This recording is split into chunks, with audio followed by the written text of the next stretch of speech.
Hello everyone, welcome to Collective Guidance Tarot.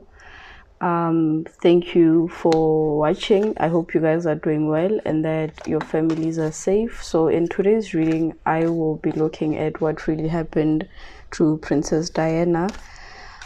I know this is a sensitive reading and I'm not doing this to offend anyone. I hope that my opinion does not offend anyone, or what the cards say does not offend anyone. And yeah, I'll be looking at what really happened. Was it really an accident or was she taken out? So I hope you guys are safe, and thank you to everyone who has made donations, to the people that have subscribed, to the people that have liked my videos, and those of you who have engaged with me on the comment section. I was actually able to buy a microphone. I think I told you about it, that I ordered a microphone. So the microphone has arrived. Hopefully the sound is better. So yeah, welcome everyone. Let us begin. So yeah, okay, I think that's it. Okay, already I'm seeing Anima Mundi. So Anima Mundi is accept all, reject none. Accept all, reject none. I'm sorry about that. So I see that the heart, I see the one, and the eternal child and the orphan in reverse. Interesting. So with Anima Mundi is a card that symbolizes the connectiveness of everything, and that we should accept all and reject none. And I think it's actually a good way to start the reading, because you know, some people believe that it wasn't an accident, and some people believe that she was taken out. So I'm actually happy that this card came out. So basically the card is saying that we should accept all and reject none. So what has happened has happened. And with the heart and the one, connecting this to a relationship that she was in. I think at the time when she passed on, she was in a relationship with someone that she believed that was the one for her. And at the same time, I'm actually getting two messages with these two cards.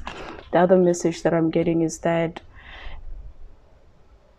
something that has to do with love actually played a role in this, and I think it has to do with the whole thing with Martin Bashir. I can't say I'm bad at pronouncing names, but yeah, the journalist, the BBC journalist. I think there was some confusion. There were lies that were told, and everyone started panicking, and because of that she did things that she thought were for her own good and for the goodness of her kids, because I'm seeing the eternal child and I'm seeing the orphan.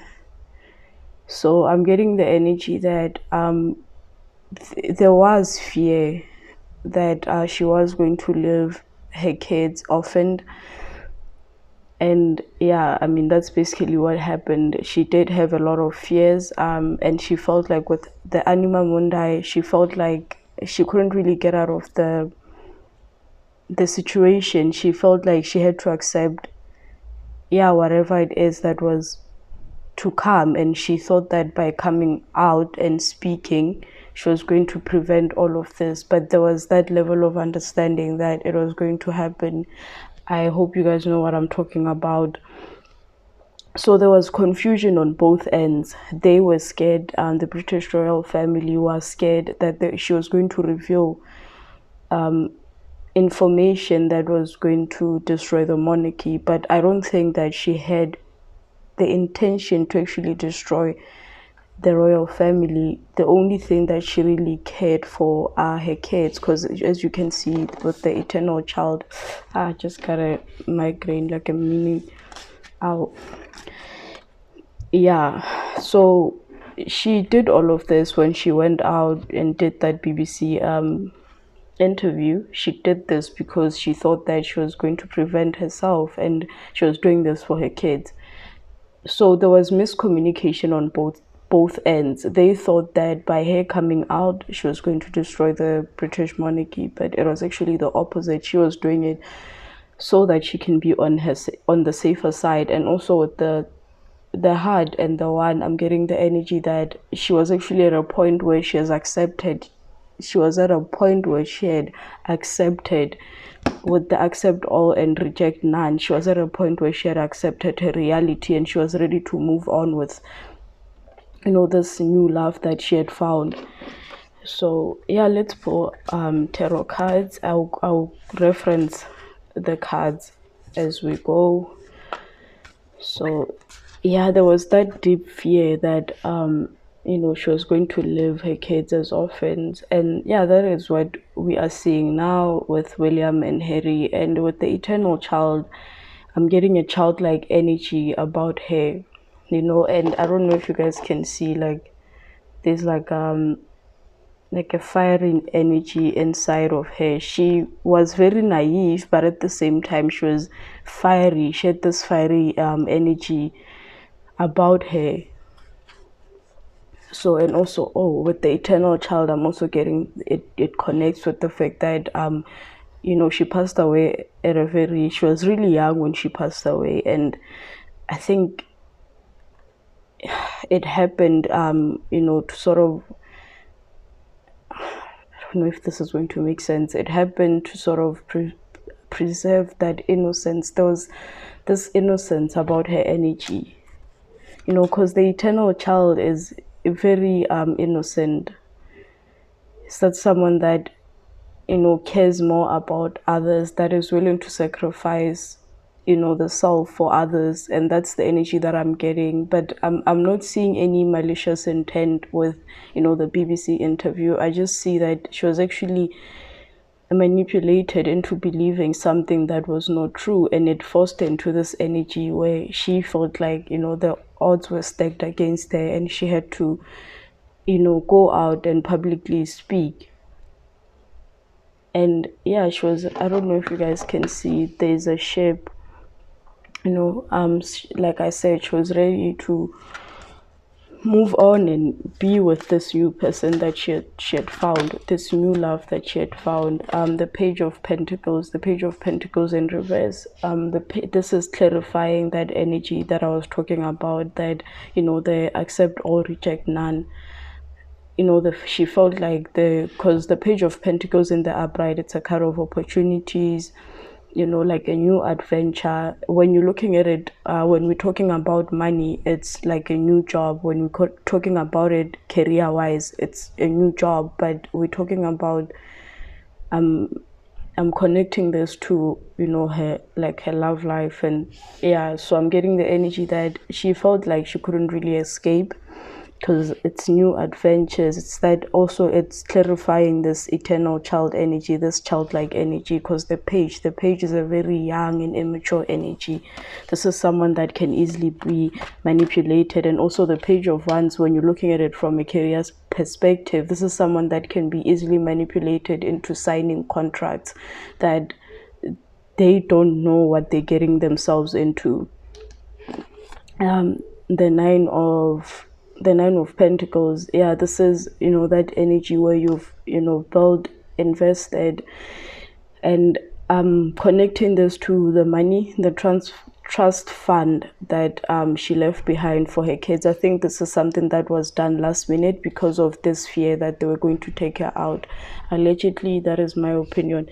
Yeah, it's the Two of Cups is clarifying. Okay, I'm really sorry, I'm a little bit nervous.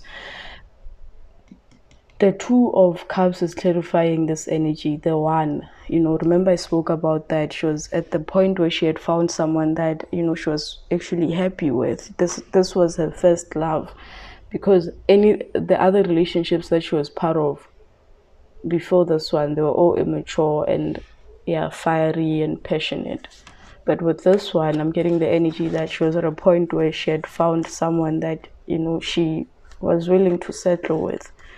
And there was that fear that I have 2 kids, I was married into this powerful family, what will happen? She had the fear that they were going to take her kids away from her, and she also had the fear that, you know, something bad was going to happen to her, which explains the anima mundi, like I said, for the 100th time.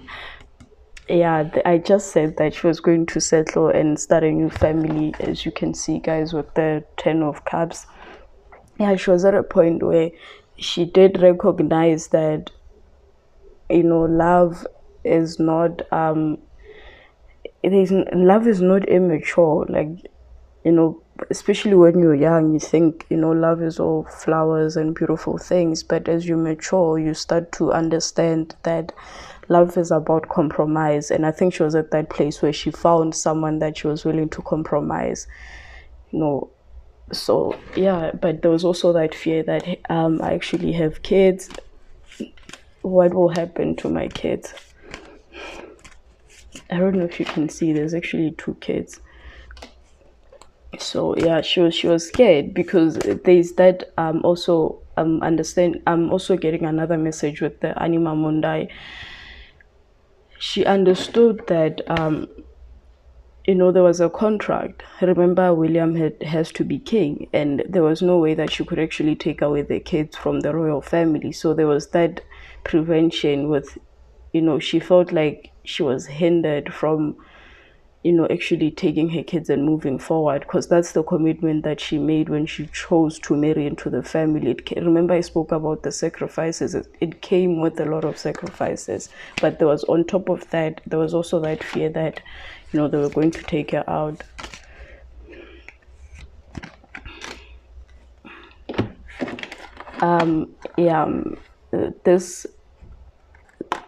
This card, the 6 of Pentacles, I don't know if you can see that this man is actually giving two situations.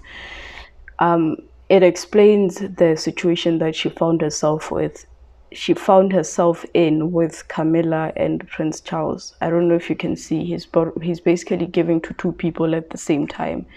So in reverse, it's saying that she had, you know, healed from all of that. She was ready to move on into this new 10 of Pentacles. She was at a point where she was happy, you know, because also with the eternal child is someone who's gone through like a lot of trauma, like childhood trauma. They didn't have, you know, the most happy, you know, childhood.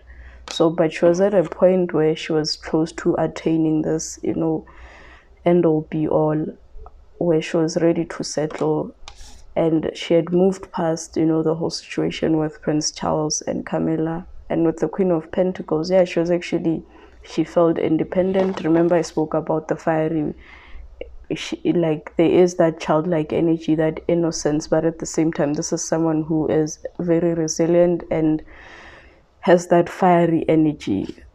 It's explaining this Queen of Pentacles. The Queen of Pentacles is someone who's independent, someone who is fiery.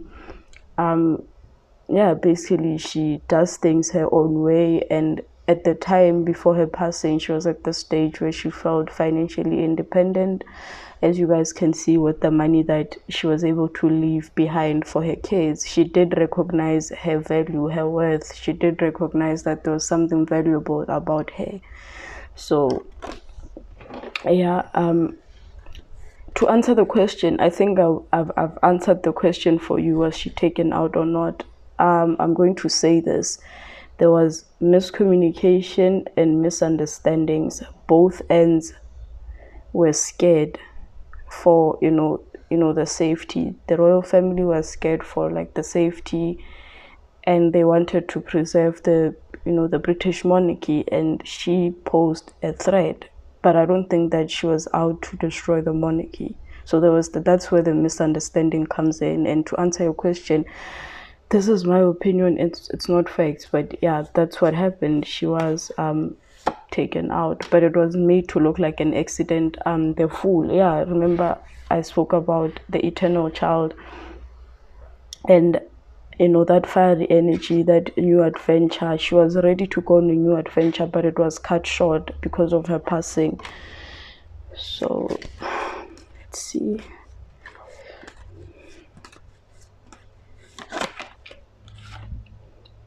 The Seven of Pentacles.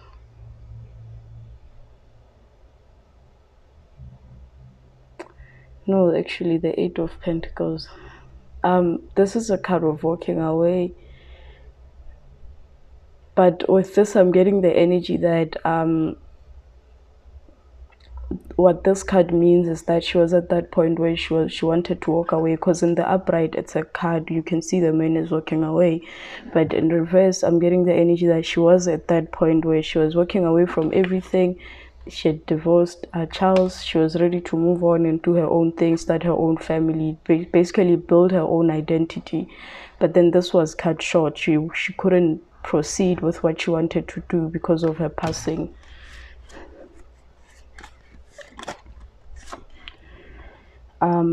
The Five of Wands.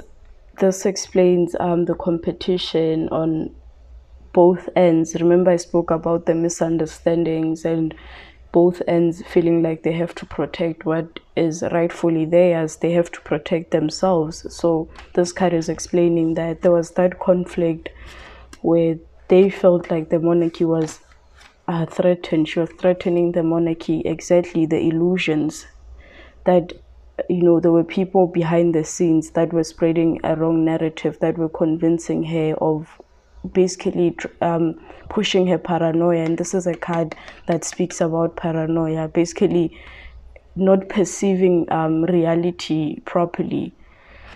So yeah. Okay. Three of Wands. This is a card of waiting. This is a card of expectations. So she basically expected something to happen to her, and that's what happened. She knew that something was going to happen. She expected, she was suspicious that something was going to happen. And I'm also perceiving this card as, you know, someone who is far away from home, who's expecting like a return. So she was she in the UK when she passed away? I don't think so. But she was far away from home when she passed away. So this was someone that was going home, but then she didn't get to her destination. Yeah, the Hierophant, she was basically taken out. The Hierophant is power, and this is a card of marriage. I'm also getting the energy that she was, because you can't have the end all be all, you can't have this without marriage. This is a partnership. These are people that are like, they're married. This is like a married couple. So I'm getting two messages. Yeah, basically, I don't know if you can see, this is someone who's wearing a crown, sitting on a throne. Yeah, like someone basically in a position of power. She was taken out, and her fears in a way were justified, because there were people who were like pushing the paranoia. People knew that she was paranoid. So yeah, like, and also I'm linking this to the paranoia, I'm linking it to the eating disorders and stuff, because, you know, someone who has an eating disorder, this is my opinion, it clouds she didn't have an eating disorder at the time, but because because bulimia is like, you know, that the addictive brain chemicals. So she had that addictive behavior, because someone with an eating disorder has addictive behavior. So it got to a point where she was so paranoid that the only thing that she was addicted to, the thought of them actually killing her, but they made it look like an accident. So it's like it was paranoia, but at the same time, her intuition was right. She knew that they were planning this, and I'm also getting that the people behind the scenes, they were pushing that paranoia. I'm going to end this reading. Okay, too many cards, just want one card.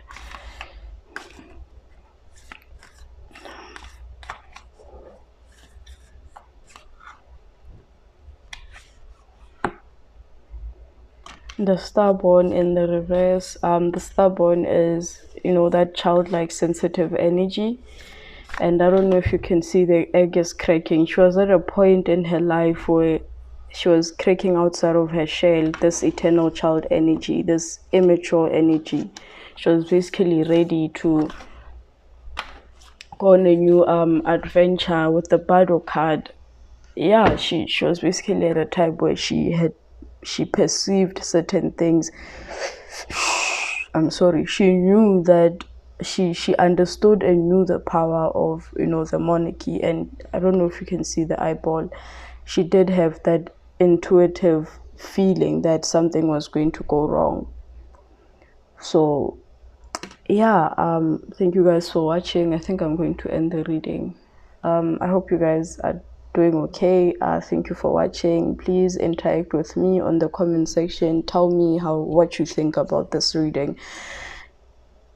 Yeah, thank you very much for watching, and I'll see you in my next video. Bye.